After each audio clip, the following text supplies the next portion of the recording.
कोल्हापूरच्या जनतेनं केवळ कोल्हापूर नाही तर सीमा भागातली आणि सांगलीच्या संपूर्ण महाराष्ट्रातली जनता त्या माधुरी हत्तीनीच्या मागे राहिली आणि त्यामुळं शेवटी कायद्याच्या पलीकडे जाऊन समझोता करावा लागला.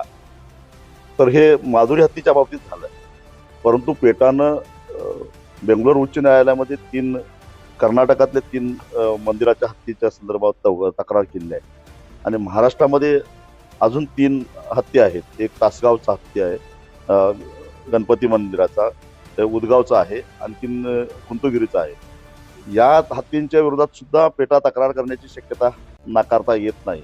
अर्थात पेटाच्या पाठीमागे कोण आहे हे सगळ्यांना माहिती आहे आणि म्हणून मी ती पोस्ट केली की एक हत्ती तर आम्ही घेतलाच, अगदी कायद्याच्या कचाट्यातनं बाहेर काढून वेगळ्या पद्धतीचा समझोता करायला भाग पाडला.